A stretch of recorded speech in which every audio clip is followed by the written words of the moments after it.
The little boy stood at the edge of a busy street in Cleveland, Ohio, holding an old red bicycle that looked far too worn to be worth much. His face was pale, his clothes were faded, and his hands trembled as every passing motorcycle slowed for a moment before riding away. Then he gathered every bit of courage he had left and quietly said, "Buy my bike, sir. Mommy hasn't eaten in 2 days." Those few heartbreaking words stopped an entire group of bikers in their tracks. What they discovered over the next 24 hours would expose a story of betrayal, sacrifice, and a mother's silent battle that no one in the neighborhood had ever imagined. Before we continue, if you believe that kindness can change lives and that everyone deserves a second chance, please take a moment to like this video, leave a comment, share it with someone you care about, and subscribe to the channel.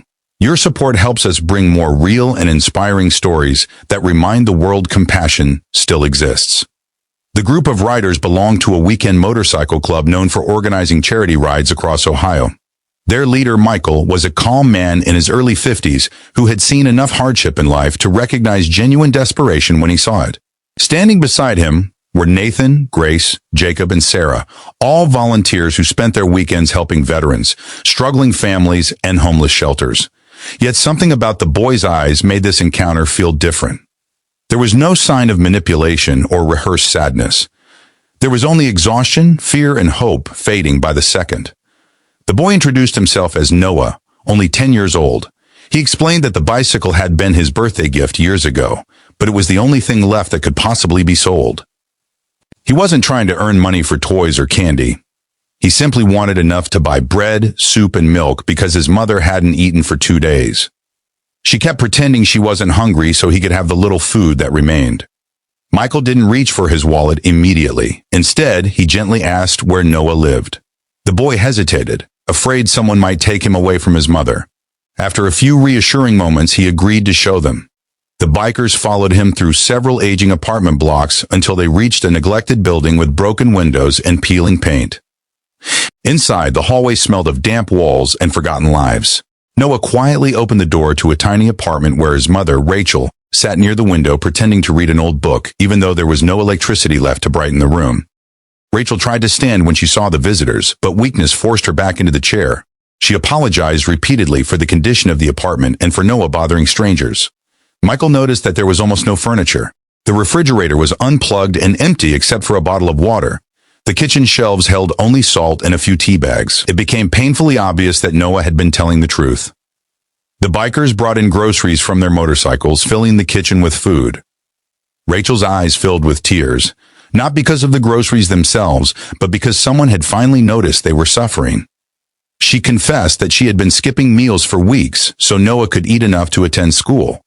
When there was nothing left, she told him she was fasting because it sounded less frightening than admitting they had run out of food.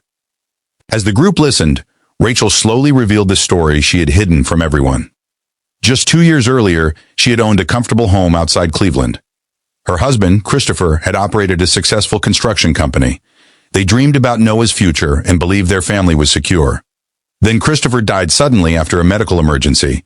During the months that followed, Rachel trusted Christopher's older brother, Anthony, to help settle the family business and legal paperwork. Instead, Anthony betrayed that trust completely. He convinced Rachel to sign documents she barely understood while she was overwhelmed with grief. By the time she realized what had happened, the business, savings, insurance funds, and even the family home had legally been transferred away through complicated financial agreements. Expensive court battles were impossible because every dollar had disappeared.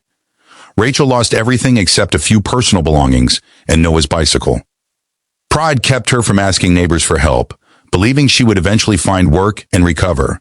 But employers rejected her because she had spent years caring for the family business instead of building her own career. Bills piled higher, and hope slowly disappeared. The bikers sat in silence. They had expected hardship, but not such calculated cruelty. Michael looked around the nearly empty apartment and understood that Rachel wasn't defeated because she lacked strength. She had simply been carrying impossible burdens alone. The next morning, the motorcycle club refused to let the story end there. Nathan contacted a local attorney known for helping families facing financial injustice. Grace reached out to a community food bank. Sarah organized donations through neighborhood groups, while Jacob used social media to share Rachel's situation without revealing details that would embarrass her. Within hours, strangers across Cleveland began donating furniture, clothing, school supplies, and groceries. Volunteers cleaned the apartment while others restored the electricity by covering overdue utility bills. The attorney carefully reviewed Rachel's documents and noticed several irregularities that deserved further investigation. Although recovering everything would take time, there was finally hope that justice might be possible. More importantly, Rachel no longer faced the battle alone. Noah watched in amazement as people he had never met carried tables, beds, blankets, and boxes into their apartment. The little home that had felt cold and forgotten suddenly became filled with laughter, conversation, and warmth. For the first time in months, Rachel and Noah shared a complete meal together without worrying whether it would be their last. A few weeks later, Michael returned carrying Noah's old bicycle. The boy looked confused because he thought it had been sold forever. Michael smiled and explained that nobody had bought the bicycle because it already belonged exactly where it was. Instead, every member of the motorcycle club had quietly contributed money to help Rachel while keeping Noah's treasured birthday gift safe. The bicycle had never been about its value. It had been the symbol of a little boy willing to sacrifice the only thing he loved because he loved his mother even more. Months passed, and Rachel found steady work with the recommendation of one of the volunteers. The attorney's investigation continued, uncovering evidence that offered renewed hope for recovering part of what had been taken.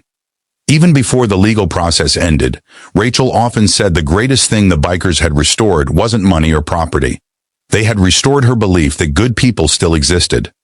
Noah eventually joined the motorcycle club's annual charity ride, proudly riding his red bicycle beside hundreds of motorcycles as crowds applauded along the streets of Cleveland.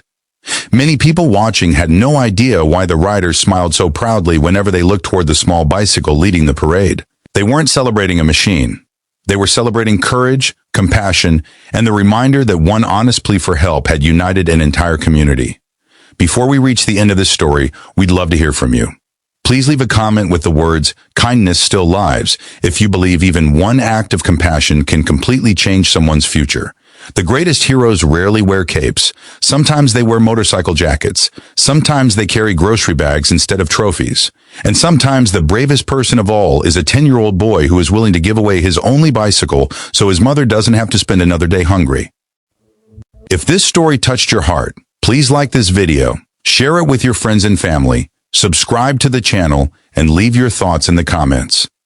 Your support helps these powerful stories reach more people, reminding the world that kindness is never wasted, hope is never truly gone, and even the smallest act of compassion can become the beginning of someone's greatest new chapter.